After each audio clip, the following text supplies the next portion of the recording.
Good morning students. आज हम engineering physics में लेज़र यूनिट में हम लोग सेकंड टॉपिक करने वाले हैं। कल की क्लास में हम लोगों ने देखा था introduction of laser and principle of laser. आज हम द टाइप्स ऑफ लेज़र को एक्सप्लेन करेंगे। टाइप्स ऑफ लेज़र क्या होता है, कितने टाइप्स के लेज़र होते हैं। जैसा कि लास्ट क्लास में हम लोगों ने देखा था कि टू टाइप्स के लेज़र होते हैं, gases laser and solid laser. Gases laser में हीलियम नियॉन और CO2 लेज़र को हम लोग एक्सप्लेन करेंगे और सॉलिड लेज़र में हम लोग देखेंगे रूबी लेज़र को। ठीक है, तो यहाँ पर लेज़र, गैसेस लेज़र और सॉलिड लेज़र में डिफरेंस उनमें यूज़ किए गए वर्किंग मटेरियल के अकॉर्डिंग किया जाता है। यदि हम वर्किंग मटेरियल सॉलिड यूज़ करते हैं तो वो सॉलिड लेज़र, और यदि गैसियस यूज़ करते हैं तो वो गैसियस लेज़र कहलाता है। क्लियर? तो चलिए हम आज स्टार्ट करते हैं। हीलियम नियॉन लेज़र क्या होता है? Helium neon laser, helium neon laser was a first successfully gaseous laser discovered by Ali जवान इन 1961। हीलियम नियॉन लेज़र पहला गैसियस लेज़र है, गैस मटेरियल पर बेस्ड लेज़र है। इसको अली जवान ने 1961 में डिस्कवर्ड किया था। ठीक है, अब यहाँ पर हीलियम को नियॉन के साथ कॉम्बिनेशन क्यों मिलाया गया है, इसके पीछे भी रीज़न है।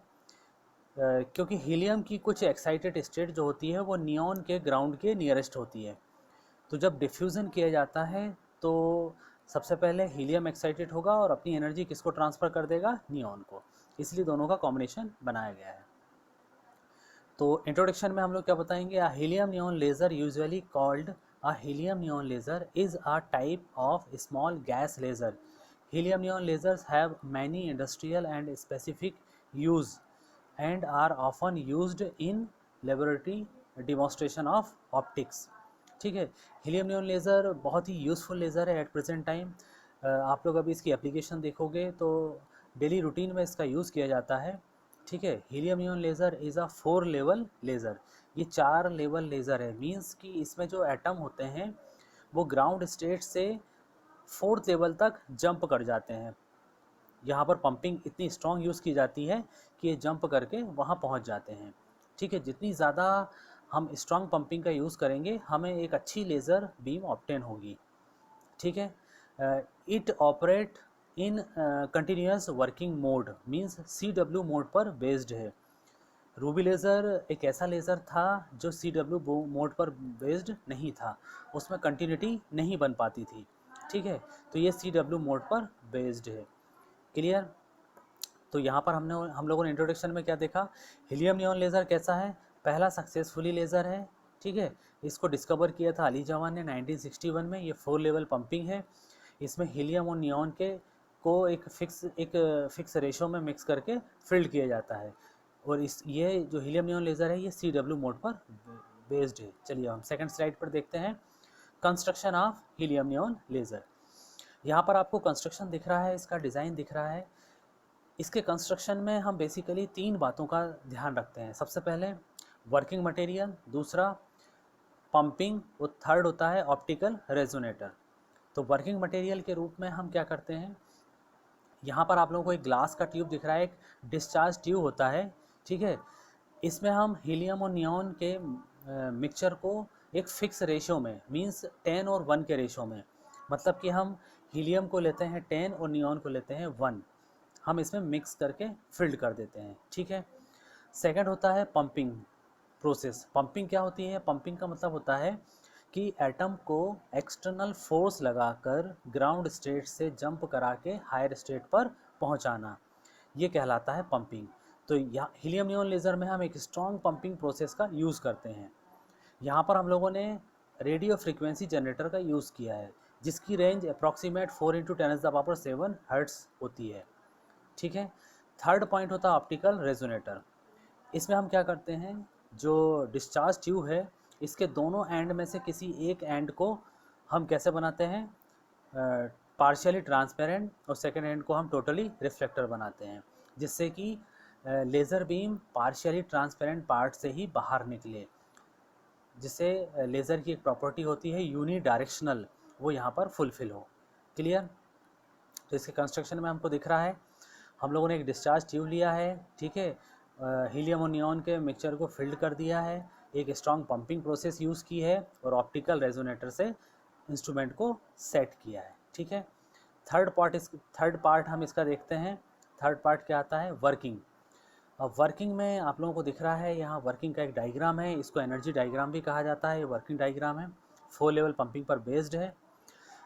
इसमें क्या करते हैं, जैसे ही हम डिफ्यूज़न शुरू करते हैं तो इस मिक्सचर में से सबसे पहले हीलियम जो गैस होती है वो जल्दी एक्साइटेड हो जाती है। वो एक्चुअली इनर्ट गैस है, एटॉमिक नंबर भी आप लोग इसका पीरियोडिक टेबल में देख सकते हैं।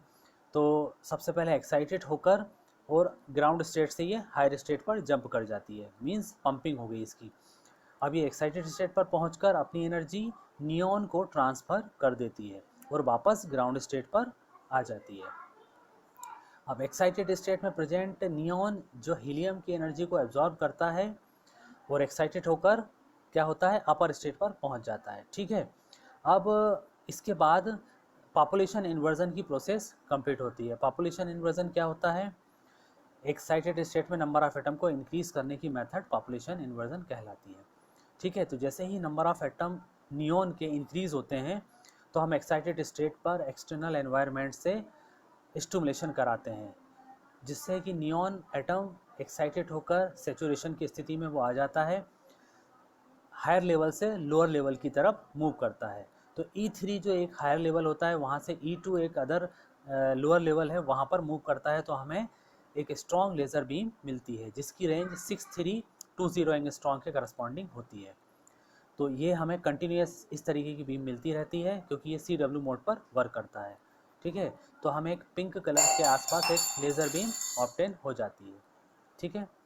अब हम देखते हैं नेक्स्ट स्लाइड में, यहाँ पर इसका एनर्जी वर्किंग डायग्राम भी दिख रहा है। हीलियम और नियॉन गैस को बताया गया है कैसे किस तरीके से इनकी प्रोसेस कंप्लीट होती है, ठीक है। अब यहाँ पर आप इसकी एप्लीकेशन देखते हैं। एप्लीकेशन में 2-3 पॉइंट आप लिख सकते हैं। पहला बहुत ही अच्छा पॉइंट है कि the narrow red beam of helium neon laser is used in super market to read bar codes. Super market या शॉपिंग मॉल में आप लोग जब परचेसिंग करने जाते हैं तो बार कोड में हीलियम नियॉन लेज़र का हम यूज़ करते हैं, ठीक है। नेक्स्ट क्या है, the helium neon laser is used in holography in producing the 3D images of objects, ठीक है। थर्ड पॉइंट है, helium neon laser have many industrial and scientific use and are often use in laboratory demonstration of optics, ठीक है। तो बहुत ही daily routine से जुड़ा हुआ है हीलियम नियॉन लेज़र की एप्लीकेशन। तो ये एग्ज़ाम RGPB के एग्ज़ाम के हिसाब से भी बहुत ही इंपॉर्टेंट है, तो इसको आप अच्छे से तैयार करें और कल फिर इसी को हम रिवाइज़ करेंगे और नेक्स्ट क्लास में हम लोग इसका नेक्स्ट टॉपिक यहाँ पर रीड करेंगे, ठीक है। तो ये बहुत ही स्कोरिंग यूनिट है, तो आप लोग बहुत अच्छे से इसको स्टडी करें। Thank you.